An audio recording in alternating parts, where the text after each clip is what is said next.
Hello friends, आप सभी का स्वागत है हमारे इस YouTube channel study with me में। आज की इस वीडियो में हम क्लास 6 एनसीईआरटी हिस्ट्री का चैप्टर 6 को कवर करेंगे। तो शुरू करते हैं। चैप्टर 6, राज्य, राजा और एक प्राचीन गणराज्य। इसके पहले हम लोगों ने 5 चैप्टर कंप्लीट कर लिए हैं। अगर आप लोगों ने वो वीडियो नहीं देखे हैं तो प्लीज़ उसे देख लें, क्योंकि नॉलेज जो है वो क्रमवार होना चाहिए ताकि हमें चीज़ें जो है वो अच्छे से समझ आ सके। तो स्टार्ट करते हैं। आज का जो पहला टॉपिक है इस चैप्टर का वो है कुछ लोग शासक कैसे बने। तो इसको स्टार्ट करने के पहले मैं आप लोग को इतना बता दूं कि मैं लाइन बाय लाइन इसे पढ़ाती हूँ और फोकस उन चीज़ों पे करती हूँ जो एग्ज़ाम पॉइंट ऑफ व्यू से बहुत इम्पोर्टेंट है। और मेरा लाइन बाय लाइन एक्सप्लेनेशन का जो व्यू है वो ये है कि कोई भी इम्पॉर्टेंट चीज़ हम लोगों से छूट ना जाए, क्योंकि कोई किसी भी प्रतियोगिता परीक्षा में एक नंबर भी अगर छूट जाता है तो उससे बहुत बार ऐसा होता है कि हम लोगों से हमारा जो अपना जो लक्ष्य होता है वो हम लोग नहीं पा पाते हैं एक नंबर की वजह से। इसलिए मैंने ऐसा सोचा है कि इसे लाइन बाय लाइन पढ़ाया जाना चाहिए। तो स्टार्ट करते हैं। कुछ लोग शासक कैसे बने। लगभग 50 वर्षों से हम अपने शासकों का चुनाव मतदान के जरिए करते आ रहे हैं, लेकिन बहुत पहले लोग शासक कैसे बनते थे। हमने अध्याय 5 में पढ़ा है कि कुछ राजा संभवतः जन यानी लोगों द्वारा चुने जाते थे, परंतु करीब 3000 साल पहले राजा बनने की इस प्रक्रिया में कुछ परिवर्तन दिखाई दिए। कुछ लोग बड़े बड़े यज्ञों को आयोजित कर राजा के रूप में प्रतिष्ठित हो गए। तो क्या है कि जो शासकों का चुनाव जो है हमारे यहाँ मतदान के जरिए होता है, क्योंकि हमारे यहाँ लोकतंत्र है। लेकिन पहले लोग शासक कैसे बनते थे इसकी चर्चा हम इसमें करेंगे। हम लोगों ने चैप्टर 5 में पढ़ा था कि राजा संभवतः कौन थे, जो जन यानी लोगों द्वारा चुने जाते थे। लेकिन 3000 साल पहले क्या हुआ था कि राजा बनने की इस प्रक्रिया में कुछ परिवर्तन जो है वो दिखाई देने लगा था।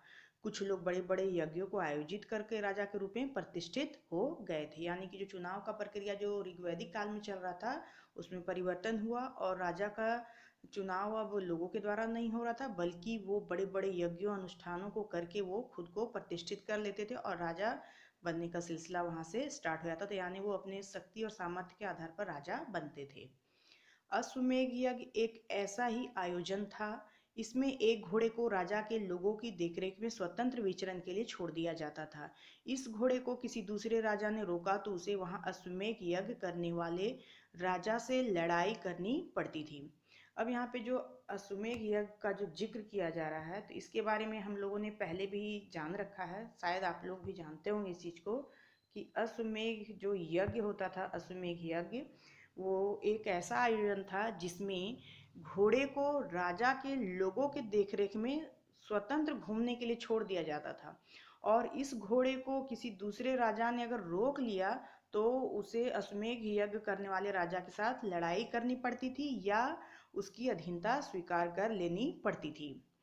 तो ऐसा अगर उन्होंने घोड़े को जाने दिया तो इसका मतलब यह होता था कि अश्वमेध यज्ञ करने वाला राजा उनसे ज्यादा शक्तिशाली था।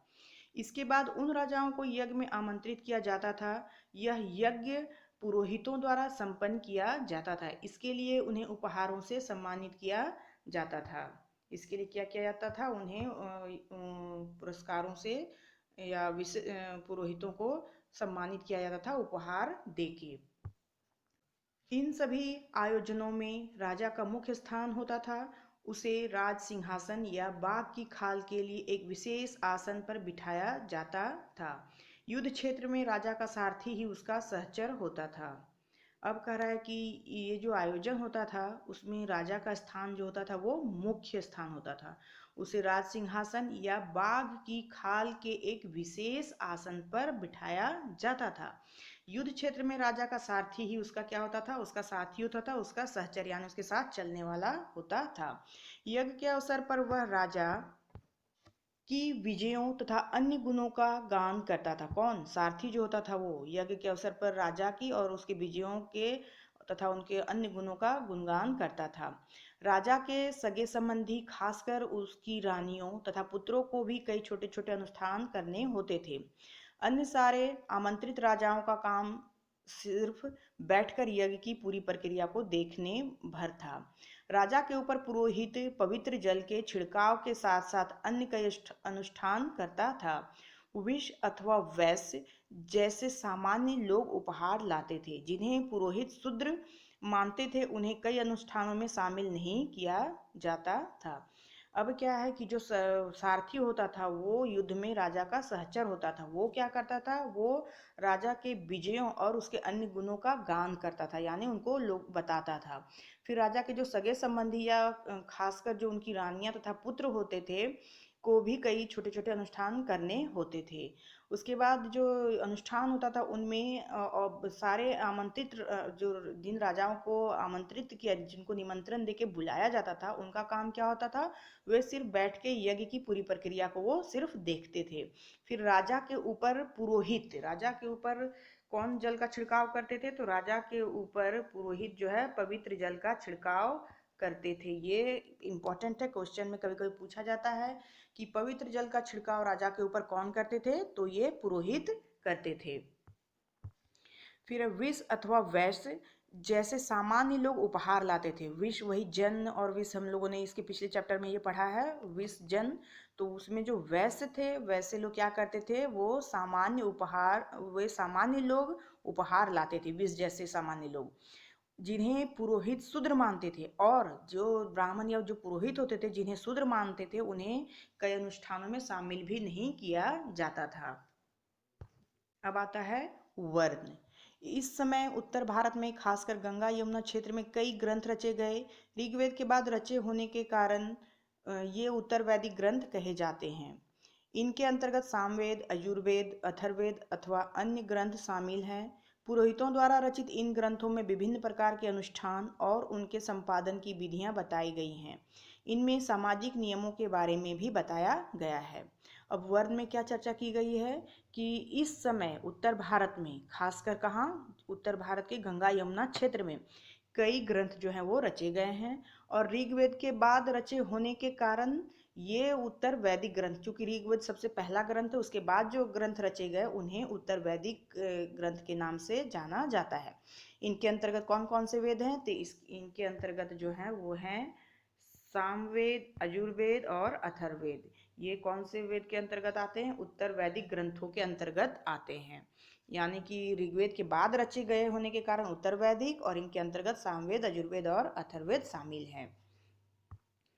फिर आता है इनमें सामाजिक नियमों के बारे में बताया गया है।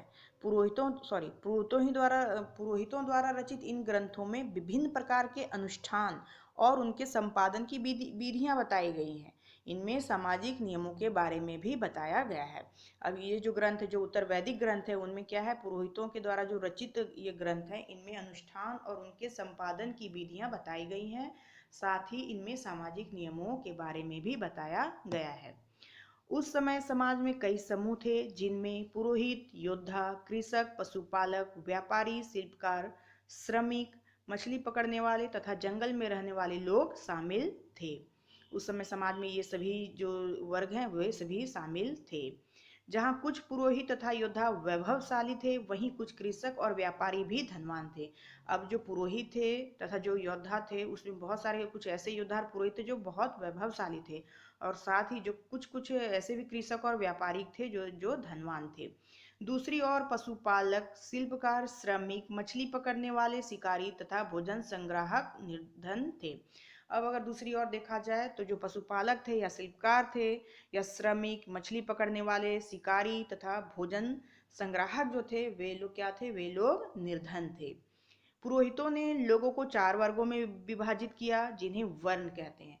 अब जो पुरोहित थे, चूंकि वो सबसे ऊपरी वर्ग में आते थे, तो उन्होंने समाज को 4 वर्गों में विभाजित किया था, जिन्हें क्या कहा जाता है, वर्ण कहा जाता है। उनके अनुसार प्रत्येक वर्ण के अलग अलग कार्य निर्धारित थे। पहला वर्ण क्या था, ब्राह्मणों का था। पहला वर्ण ब्राह्मणों का था। उनका काम क्या था, तो वेदों का अध्ययन, अध्यापन और यज्ञ करना, जिनके लिए उन्हें क्या मिलता था, उपहार मिलता था। दूसरा स्थान शासकों का था। दूसरा स्थान किसका था, शासकों का, जिन्हें क्षत्रिय कहा जाता था। और उनका काम था, उनका क्या काम था, उनका काम था युद्ध और लोगों की रक्षा करना। उनका क्या काम था? युद्ध करना और लोगों की रक्षा करना। तीसरे स्थान पर विश्व या वैश्य थे। तीसरे स्थान पर विश्व या वैश्य, इनमें कृषक, पशुपालक और व्यापारी आते थे। क्षत्रिय और वैश्य दोनों को ही यज्ञ करने का अधिकार प्राप्त था। अब यहाँ पे है कि क्षत्रिय और वैश्य दोनों को यज्ञ करने का अधिकार जो है वो प्राप्त था। वर्णों में अंतिम स्थान, सबसे जो निचला स्थान था वर्णों में, वो किसका था? तो शूद्रों का था। इनका नाम अन्य तीन वर्णों की सेवा करना, इनका काम क्या था? अन्य तीन वर्णों की सेवा करना था। इन्हें कोई अनुष्ठान करने का अधिकार नहीं था। प्रायः औरतों को भी शूद्रों के समान माना गया। महिलाओं तथा शूद्रों को वेदों के अध्ययन का अधिकार नहीं था। यानी शूद्र और औरतों का स्थान एक जैसा था, और शूद्रों को भी किसी तरह का अनुष्ठान करने का अधिकार नहीं था, जैसे कि औरतों को भी ऐसा अधिकार जो है वो नहीं दिया गया था। साथ ही महिला और शूद्र जो थे वे वेदों का अध्ययन करने का भी अधिकार नहीं रखते थे। पुरोहितों के अनुसार सभी वर्णों का निर्धारण जन्म के आधार पर होता था। पुरोहित के अनुसार क्या था? कि सभी वर्णों का निर्धारण जो है वो अब जन्म के आधार पर होता था। उदाहरण के तौर पर ब्राह्मण माता पिता की संतान ब्राह्मण ही होती थी। बाद में कुछ लोगों को अछूत माना गया। अछूत वर्गों में कुछ शिल्पकार, शिकारी तथा भोजन संग्राहक शामिल थे। साथ ही इनमें वे लोग भी आते थे जो शवों को दफनाने या जलाने का काम करते थे। इन लोगों से संपर्क अपवित्र माना जाता था। क्या था? पुरोहित के अनुसार जो सभी वर्णों का निर्धारण क्या था? जन्म हो गया था। पहले ऋग्वेद के काल में जन्म ना होके उनका कर्म आधार होता था। समाज में लोगों का वर्णों का निर्धारण होता था किसके आधार पे? कर्म के आधार पर। लेकिन उत्तर वैदिक काल में क्या हुआ? ये बदल गया और यहाँ कर्म ना होके जन्म के आधार पर जो है वर्णों का निर्धारण होने लगा। यानी कि अगर ब्राह्मण माता पिता की संतान है तो वो ब्राह्मण ही होती थी, चाहे वो कुछ भी काम करे। बाद में क्या होता था कि लोगों को कुछ लोगों को अछूत माना जाने लगा, और अछूत वर्ग में जो कुछ शिल्पकार, शिकारी और भोजन संग्राहक थे वे शामिल थे। और साथ ही इनमें वे लोग भी आते थे जो शवों को दफनाने या जलाने का काम करते थे। और इन लोगों से अगर संपर्क हो जाता था तो उसे बहुत ही अपवित्र माना जाता था। यानी कि छुआछूत की प्रबल भावना यहाँ पे विकसित हो चुकी थी। कई लोगों ने ब्राह्मणों द्वारा बनाई हुई इस वर्ण व्यवस्था को स्वीकार नहीं किया। कुछ राजा स्वयं को पुरोहितों से श्रेष्ठ मानते थे। कुछ लोग जन्म के आधार पर वर्ण निर्धारण सही नहीं मानते थे। इसके अतिरिक्त कुछ लोग व्यवसाय के आधार पर लोगों के बीच भेदभाव उचित नहीं समझते थे, जबकि कुछ लोग चाहते थे कि अनुष्ठान संपन्न करने का अधिकार सबका हो। कई लोगों ने छुआछूत की आलोचना की। इस उपमहाद्वीप के पूर्वोत्तर क्षेत्र जैसे कई इलाकों में सामाजिक आर्थिक असमानता बहुत कम थी। यहाँ पुरोहितों का प्रभाव भी बहुत सीमित था। तो क्या है कि समाज के कुछ ऐसे लोग थे जो ब्राह्मणों द्वारा बनाए गए इस वर्ण व्यवस्था को नहीं मानते थे, और राजा जो है स्वयं को पुरोहितों से ऊपर मानते थे। फिर क्या है, कुछ लोग जो है जन्म के आधार पर वर्ण का निर्धारण बिल्कुल नहीं मानते थे, उनको ये बिल्कुल गलत लगता था। और इसके अतिरिक्त जो है कुछ लोग व्यवसाय के आधार पर लोगों के बीच भेदभाव उचित नहीं समझते थे। फिर जो कुछ लोग चाहते थे कि अनुष्ठान संपन्न करने का अधिकार क्या है? सबका होना चाहिए, किसी खास का नहीं। फिर कई लोगों ने छुआछूत की आलोचना भी की है। और इस जो हमारा भारतीय उपमहाद्वीप है, इसके पूर्वोत्तर क्षेत्र में, भारतीय उपमहाद्वीप के पूर्वोत्तर क्षेत्र में कई इलाकों में जो है सामाजिक आर्थिक असमानता जो थी वो बहुत कम थी, और यहाँ पुरोहितों का प्रभाव भी बिल्कुल सीमित था। यानी कि पुरोहितों का ज़्यादा प्रभाव यहाँ देखने को नहीं मिलता है। कहाँ पे? तो भारतीय उपमहाद्वीप के पूर्वोत्तर क्षेत्र में। आता है जनपद। महायज्ञों को करने वाले राजा अब जन के राजा न होकर जनपदों के राजा माने माने जाने लगे। जनपद का शाब्दिक अर्थ जन के बसने की जगह। अब क्या है, राजा जो है जो राजा थे, महायज्ञों को करने वाले जो राजा होते थे, वो अब ऋग्वैदिक काल की तरह जन के राजा ना होकर क्या हो गए? जनपदों के राजा हो गए। और जनपद का शाब्दिक अर्थ क्या होता था? बसने की जगह होता है। कुछ महत्वपूर्ण जनपद मानचित्र 4 पृष्ठ 57 में दिखाए गए हैं। कुछ मानचित्र जो 4 है उसमें 57 पेज में जो है वो दिखाया गया है, जिसे हम लोग बाद में क्लियर कर लेंगे। पुरातत्वविदों ने इन जनपदों की कई बस्तियों की खुदाई की है, दिल्ली में पुराना किला, उत्तर प्रदेश में मेरठ के पास हस्तिनापुर और एटा के पास अतरंजी खेड़ा इनमें प्रमुख हैं।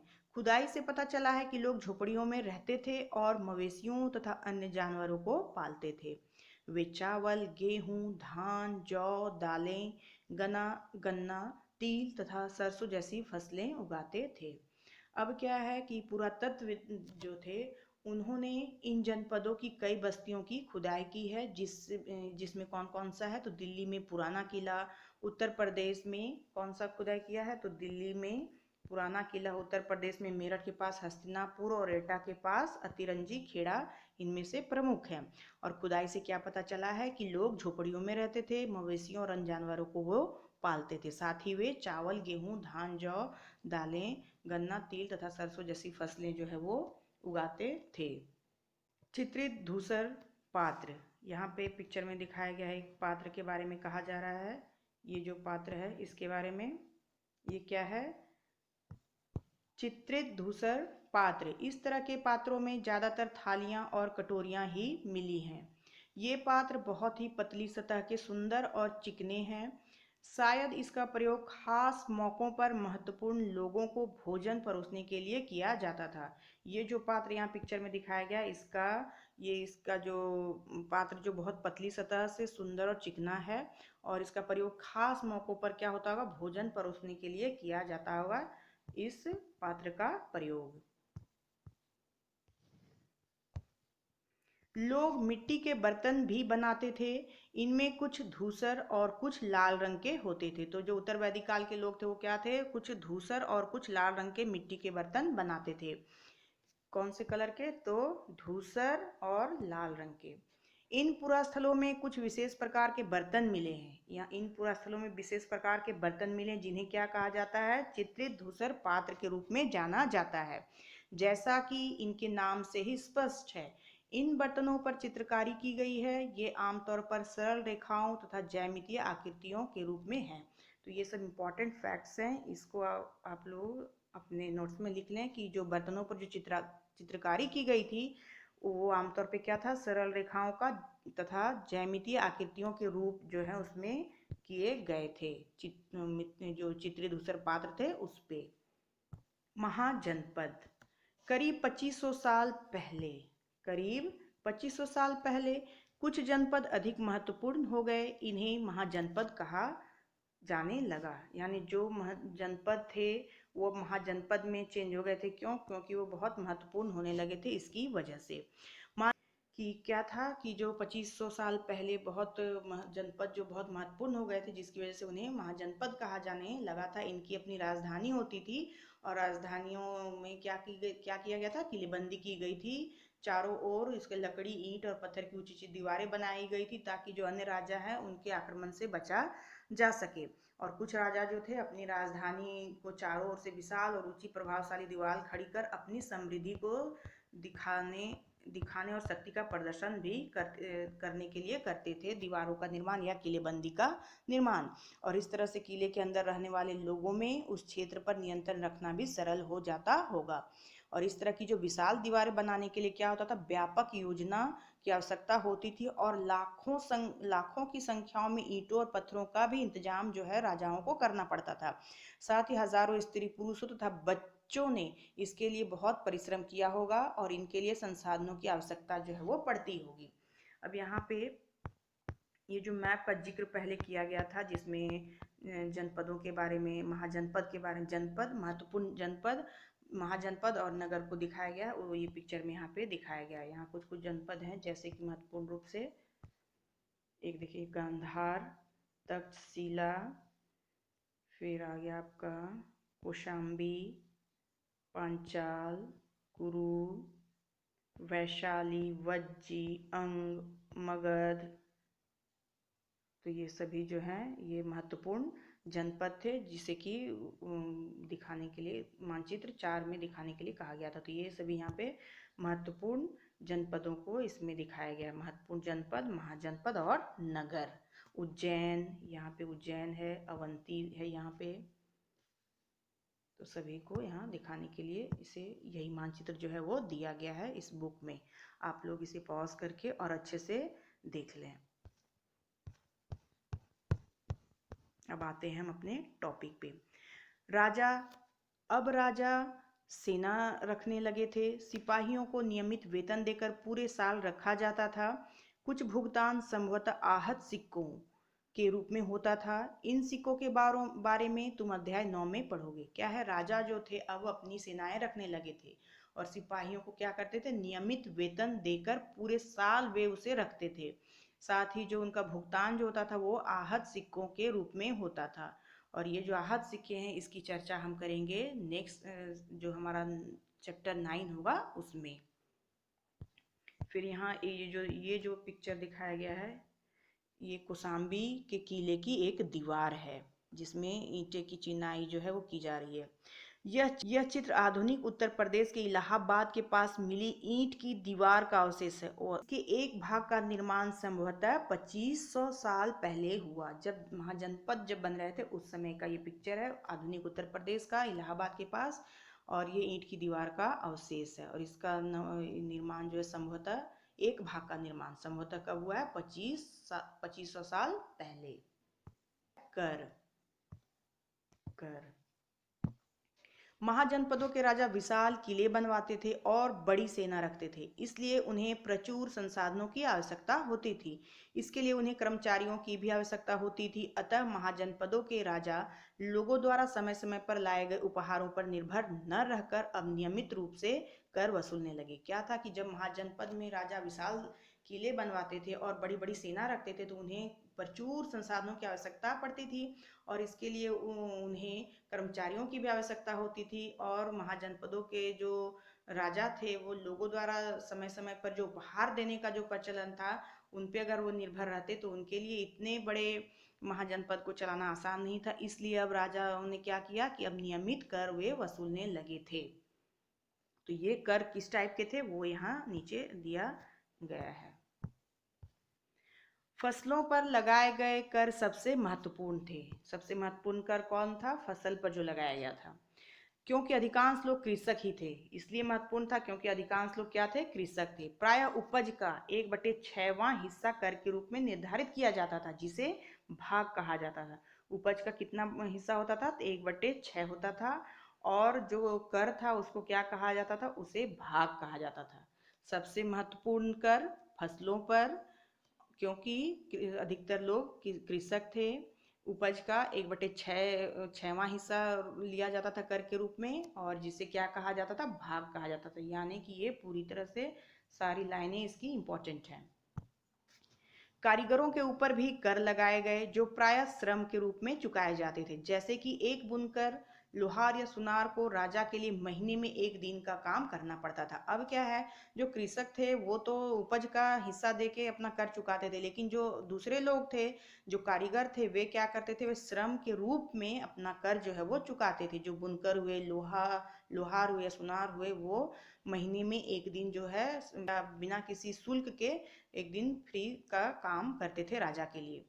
पशुपालकों को जानवरों या उनके उत्पाद के रूप में कर देना पड़ता था। जो पशुपालक थे उनको जानवरों या उनके जो उत्पाद होते थे, जैसे दूध हो गया, घी हो गया, मांस हो गया या फिर स्किन उसका हो गया, ये सभी चीज़ों को देकर वो अपने कर को अदा करते थे। व्यापारियों को सामान खरीदने बेचने पर भी कर देना पड़ता था और जो व्यापारी वर्ग थे उन्हें भी सामान खरीदने बेचने के लिए अपना कर जो है वो देना पड़ता था। साथ ही आखेटकों तथा संग्राहकों को जंगल से प्राप्त वस्तुएं देनी होती थी। यानी कि इस पूरे पाठ का जो निचोड़ है ये है कि जो कर है, जो जिस क्षेत्र से जुड़ा हुआ था उसे उसी क्षेत्र से रिलेटेड कर जो है वो देना पड़ता था, चाहे वो कृषक हो, चाहे वो पशुपालक हो या व्यापारी हो या आखेटक हो या संग्राहक हो, तो उसे कर देना होता था हर हाल में। कृषि में परिवर्तन। इस युग में कृषि के क्षेत्र में 2 बड़े परिवर्तन आए। हल के फाल अब लोहे के बनने लगे। अब कृषि के क्षेत्र में परिवर्तन आए। क्या परिवर्तन आया, 2 बड़े परिवर्तन आए। पहला तो हल के फाल जो है लोहे के बनने लगे। अब कठोर जमीन को लकड़ी के फाल की तुलना में लोहे के फाल से आसानी से जोता जा सकता था। इससे फसलों की उपज बढ़ गई। क्या हुआ, जब हल आ गया लोहे का तो इससे जमीन को खोदना जो है बहुत आसान हो गया था, जोतना जो है बहुत आसान हो गया था। इससे क्या हुआ, फसलों की उपज बढ़ गई। ये तो पहला था। दूसरा क्या था लोगों ने धान के पौधों का रोपण शुरू किया। अब क्या है, धान के रोपण पद्धति का विकास हुआ, अर्थात खेतों में बीज छिड़ककर धान उपजाने के बजाय धान की पौध तैयार कर उनका रोपण शुरू किया गया। तो ये दो महत्वपूर्ण परिवर्तन आए थे महाजनपद काल में, कि हल के फाल जो है वो लोहे के बनने लगे थे, और साथ ही धान के पौधों की रोपण पद्धति जो है वो शुरू हो चुकी थी। अब पहले की तुलना में बहुत ज़्यादा पौधे जीवित रह जाते थे, इसलिए पैदावार भी ज़्यादा होने लगी। इसमें कमर तोड़ परिश्रम लगता था। ये काम ज़्यादातर दास दासी तथा भूमिहीन खेतीहर मजदूर या मजदूर को कमकार भी कहते हैं, करते थे। यानी क्या आता है, सूक्ष्म निरीक्षण। तो सूक्ष्म निरीक्षण किसका करना है, तो ये करना है पहले मगध का। मानचित्र 4 पृष्ठ 57, हम लोगों ने देखा मानचित्र 4 पृष्ठ 57 में मगध ढूंढो। तो हम लोग पहले चैप्टर में भी हम लोगों ने पढ़ा था मगध कहाँ है, तो गंगा के दक्षिणी भाग में बसा हुआ है मगध। अब क्या है, 200 सालों में सबसे महत्वपूर्ण जनपद कौन बन गया था, मगध। फिर इसमें क्या था कि ये गंगा और सोन नदियाँ जो है मगध से होकर गुजरती थी। कौन दो नदी, गंगा और सोन। इसमें क्या होता था कि यातायात, जल वितरण, जमीन को उपजाऊ बनाने के लिए बहुत महत्वपूर्ण थी। तो ये 3 कारण बहुत बड़े थे जो मगध को महत्वपूर्ण बनाते हैं। मगध का एक हिस्सा जंगलों से भरा था। इन दो नदियों के होने की वजह से 3 चीजें उसे फायदा हो रहा था। जब मगध को फायदा हो रहा था, यातायात, जल वितरण और जमीन को उपजाऊ बनाने के लिए, उपजाऊ बनाना। साथ ही क्या था कि मगध का एक हिस्सा जंगलों से भरा था। एक हिस्सा जो था जो मगध का, वो जंगलों से भरा था, और इन जंगलों में रहने वाले हाथियों को पकड़कर और उन्हें प्रशिक्षित कर सेना के काम में लगाया जाता था। अब क्या था कि इन जंगलों में जो हाथियां थे उन्हें पकड़ के प्रशिक्षित किया जाता था और उन्हें सेना के काम में लगाया जाता था। यही नहीं, जंगलों से घर, गाड़ियां तथा रथ बनाने के लिए लकड़ी मिलती थी। इसके अलावा इस क्षेत्र में लौह अयस्क की खदानें हैं। मजबूत औजार और हथियार बनाने के लिए ये बहुत उपयोगी थे। तो इस तरह से देखा जा सकता है कि पहले तो 2 नदियां गंगा और सोन मगध को महत्वपूर्ण जनपद बनाने में उनका बहुत योगदान रहा। साथ ही एक तरफ जो है मगध के एक बहुत ही विशाल जंगल था, जिससे कि हाथियां उन्हें मिलते थे सेना के लिए। साथ ही जंगलों से लकड़ियां मिलती थी, जिससे कि घर, गाड़ियां, रथ ये सब बनाए जाते थे। इसके अलावा इस क्षेत्र में क्या था कि लौह अयस्क की खदानें थी। क्या था, लौह अयस्क की खदानें थी, जो जिससे कि क्या होता था, मजबूत औजार और हथियार बनाने में प्रयोग किया जाता था और वो बहुत ही उपयोगी होता था। तो इस तरह से मगध का भविष्य, मगध का साथ इसकी किस्मत ने दिया था, जिसमें कि गंगा, सोन नदी, साथ ही जंगल और उसके साथ लौह अयस्क की खदानें ने इसे सबसे महत्वपूर्ण जनपद बनाया। और ये मगध में दो बहुत ही शक्तिशाली शासक बिंबिसार और अजात शत्रु या शत्रु हुए। अन्य जनपदों को जीतने के लिए ये हर संभव साधन अपनाते थे। महापद्मनंद एक और महत्वपूर्ण शासक थे। दो तो थे ही, बिंबिसार और अजातशत्रु, और इन्होंने क्या किया था, अन्य जनपदों को जीतने के लिए इन्होंने हर संभव साधन जो है वो अपनाए। साथ ही थे एक महापद्मनंद और एक महत्वपूर्ण शासक। उन्होंने अपने नियंत्रण का क्षेत्र इस उपमहाद्वीप के उत्तर पश्चिम भाग तक फैला लिया था।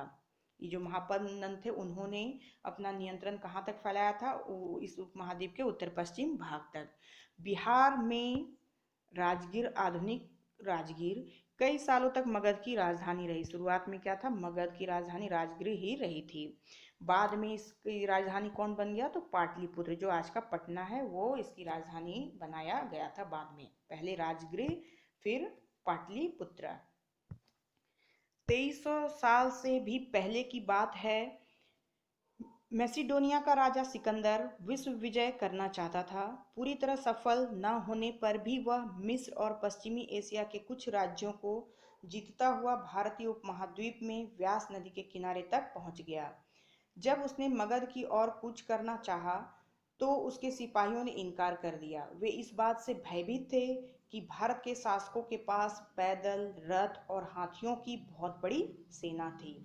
अब यहाँ मैसिडोनिया के राजा सिकंदर के विश्व विजय जो करना चाहता था, उसके बारे में बताया जा रहा है कि 2300 साल से भी पहले की बात है कि जो सिकंदर जो है विश्व विजय के ख्याल से जब वो अन्य राज्यों और क्षेत्रों को जीत रहा था, लेकिन पूरी तरह वह सफल नहीं हुआ था, फिर भी वह मिस्र और पश्चिम एशिया के कुछ राज्यों को जीतता हुआ वो भारतीय उपमहाद्वीप में व्यास नदी के किनारे तक वो पहुंच गया था। और जब उसने मगध की ओर कूच करना चाहा था, तो उसके सिपाहियों ने क्या किया था कि इनकार कर दिया था। क्यों? क्योंकि वे इस बात से भयभीत थे कि जो भारत के शासक हैं, उनके पास पैदल सेना, रथ सेना और हाथियों की सेना की बहुत बड़ी संख्या है इसकी वजह से। तो ये डेट आप याद रखेंगे, 2300 साल पहले मैसिडोनिया का राजा सिकंदर। और ये कहाँ आया था? तो व्यास नदी के किनारे, जहाँ से इसकी सेना ने आगे बढ़ने से इनकार कर दिया था। अब आता है वज्जी। पहले हम लोगों ने मगध पढ़ा, अब है वज्जी। जैसा कि तुमने ऊपर पढ़ा, मगध एक शक्तिशाली राज्य बन गया था। उसके नजदीक ही वज्जी था, जिसकी राजधानी वैशाली, वो मगध की राजधानी थी राजगृह, और पहले राजगृह बनी, फिर बाद में पाटलिपुत्र। और जो वज्जी है उसकी जो राजधानी है वो कौन सी थी? तो वैशाली, जो कि बिहार में है। यहाँ एक अलग किस्म की शासन व्यवस्था थी जिसे गण या संघ कहते हैं। यहाँ की शासन व्यवस्था क्या थी? गण या संघ कहा जाता है यहाँ की शासन व्यवस्था को। गण या संघ में कई शासक होते थे। कभी कभी लोग एक साथ शासन करते थे, जिसमें से प्रत्येक व्यक्ति राजा कहलाता था। अब ये जो गण या संघ है वो किस तरह का शासन था? तो इसमें एक नहीं बल्कि कई शासक होते थे। कभी कभी लोग एक साथ शासन करते थे, जिसमें से प्रत्येक व्यक्ति क्या होता था? प्रत्येक व्यक्ति राजा होता था। कई शासक थे, सभी एक साथ शासन करते थे, और प्रत्येक व्यक्ति जो था उसका राजा होता था। ये सभी राजा विभिन्न अनुष्ठानों को एक साथ संपन्न करते थे। सभाओं में बैठकर ये बातचीत, बहस और वाद विवाद के जरिए तय करते थे कि क्या करना है और किस तरह करना है। यानी कि इन लोगों का कोई एक राजा नहीं था, बल्कि ये लोग सभी मिले जुली सरकार चलाते थे। यानी कि कई राजा होते थे, सभी सलाह मशवरा के द्वारा ही किसी काम को अंजाम देते थे और काम को करने के लिए तैयार होते थे। वाद विवाद होता था, उसके बाद वो फैसला करते थे कि किस तरह का काम करना है और कैसे करना है। शत्रुओं के आक्रमण से निपटने के लिए वे मिलकर चर्चाएं करते थे। स्त्रियां, दास तथा कम्मकार इन सभाओं में हिस्सा नहीं ले सकते थे। अब बुद्ध तथा महावीर, जिनके बारे में तुम अध्याय 7 में पढ़ोगे, दोनों ही गण या संघ से संबंधित थे। बौद्ध साहित्य में संघ के जीवन का बहुत ही सजीव वर्णन मिलता है। वज्जी संघ का यह वर्णन दिघ निकाय, वज्जी संघ का यह वर्णन किसमें दिया गया है? दिघ निकाय से लिया गया है। दिघ निकाय एक प्रसिद्ध बौद्ध ग्रंथ है, जिसमें बुद्ध के कई व्याख्यान दिए गए हैं। इसमें करीब 2300 साल पहले लिखा गया था। ये जो अजातशत्रु या अजातशत्रु और वज्जी संघ, अजातशत्रु वज्जी संघ पर आक्रमण करना चाहते थे। उन्होंने अपने मंत्री वस्सकार, कभी कभी क्वेश्चन में आता है कि अजातशत्रु के मंत्री कौन थे? तो वस्सकार थे। उन्होंने अपने मंत्री वस्सकार को बुद्ध के पास सलाह के लिए भेजा था। अजातशत्रु ने किसे बुद्ध के पास सलाह के लिए भेजा था? तो अपने मंत्री वस्सकार को सलाह के लिए भेजा था। ये आपको बहुत इंपॉर्टेंट फैक्ट है, इसे आप लिख लें। बुद्ध ने उनसे पूछा कि क्या वज्जी सभाएं नियमित रूप से होती हैं तथा उनमें सभी सदस्य उपस्थित होते हैं।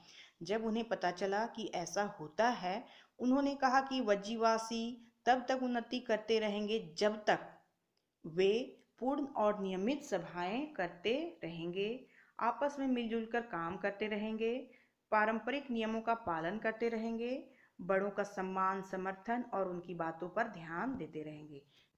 फिर और भी है उसका, वज्जी महिलाओं के साथ जोर जबरदस्ती नहीं करेंगे और उन्हें बंधक नहीं बनाएंगे। शहरों तथा गांवों में चैत्यों का रखरखाव करेंगे, विभिन्न मतावलंबी संतों का सम्मान करेंगे और उनके आने जाने पर कोई रोक नहीं लगाएंगे।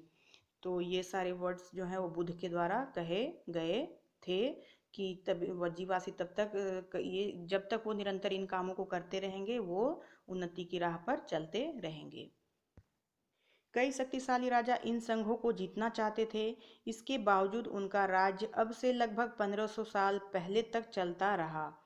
उसके बाद गुप्त शासकों ने गण और संघ पर विजय प्राप्त कर उन्हें अपने राज्य में शामिल कर लिया। इनके बारे में तुम अध्याय 11 में पढ़ोगे। क्या है कि कई शक्तिशाली राजा जो थे इन संघों को जीतना चाहते थे, इसके बावजूद उनका राज्य अब से लगभग 1500 साल पहले तक चलता रहा। राजा जीतना जरूर चाहते लेकिन फिर भी जो है ये गण संघ जो था वो 1500 सालों तक चलता रहा। उसके बाद गुप्त शासकों ने गण और संघ पर विजय प्राप्त कर लिया और लास्टली क्या हुआ था, जो गुप्त शासक थे उन्होंने गण और संघ पर विजय प्राप्त कर उन्हें अपने राज्य में शामिल कर लिया। और इसके बारे में हम लोग पढ़ेंगे कब, जब हम लोग चैप्टर 11 पढ़ेंगे उसमें। अन्यत्र अपने एटलस में यूनान और एथेंस को ढूंढो। लगभग 2500 साल पहले एथेंस के लोगों ने एक शासन व्यवस्था की स्थापना की जिसे प्रजातंत्र या गणतंत्र कहा जाता है। कहाँ के लोगों ने? 2500 साल पहले एथेंस के लोगों ने जो शासन व्यवस्था की थी उसे प्रजातंत्र या गणतंत्र कहते हैं। यह व्यवस्था लगभग 200 सालों तक चली। ये उस समय की बात है, 2500 साल पहले की बात है जब प्रजातंत्र था कहाँ? एथेंस में। और यह व्यवस्था लगभग कितने सालों तक चली थी? तो 200 सालों तक चली। इसमें 30 साल से ऊपर के उन सभी पुरुषों को पूर्ण 30 साल से ऊपर के उन सभी पुरुषों को पूर्ण नागरिकता प्राप्त थी जो दास नहीं थे। वहाँ एक सभा थी जो महत्वपूर्ण विषयों पर निर्णय लेने के लिए साल भर में कम से कम 40 बार बुलाई जाती थी। क्या था ये व्यवस्था? लगभग 200 सालों तक चली और 30 साल से ऊपर के सभी पुरुषों को जो है पूर्ण नागरिकता प्राप्त थी जो कि दास नहीं होते थे। साथ ही वहाँ एक सभा थी जो महत्वपूर्ण विषयों पर निर्णय लेने के लिए साल भर में कम से कम 40 बार जो है वो बैठकें बुलाती थी। अब इस सभा में सभी नागरिक भाग ले सकते थे, तो जितनों को नागरिकता का दर्जा मिला था वे सभी सभा में भाग ले सकते थे। शासन के कई पदों पर नियुक्तियां लॉटरियों द्वारा की जाती थी। सभी नागरिकों को सेना और नौसेना में अपनी सेवाएं देनी होती थी। क्या था कि शासन के कई पदों पर नियुक्तियां की जाती थी, किसके माध्यम से? तो लॉटरियों के माध्यम से। नियुक्तियां लॉटरियों के माध्यम से होता था और नागरिकों को सेना और नौसेना में अपनी सेवाएं देनी ही होती थी। औरतों को नागरिक का दर्जा नहीं मिलता था, सिर्फ मर्दों के लिए था नागरिक का दर्जा और औरतों को नागरिक का दर्जा नहीं दिया जाता था। व्यापारियों तथा शिल्पकारों के रूप में एथेंस में रहने और काम करने वाले बहुत से विदेशियों को भी नागरिक अधिकार नहीं मिले थे। क्या था? जो व्यापारी और शिल्पकार के रूप में जो एथेंस में रहने और काम करने वाले बहुत से जो विदेशी थे उन्हें भी नागरिक तो अधिकार आज जो है के वो लिए बस नहीं इतना मिला ही। था। नेक्स्ट एथेंस वीडियो में में हम खदानों, नेक्स्ट खेतों, चैप्टर 7 के घरों साथ और फिर मिलेंगे। कार्यशालाओं तब में तक के लिए काम जय कर रहे हिंद, दासों वंदे को भी मातरम। नागरिक अधिकार जो है वो नहीं मिला था।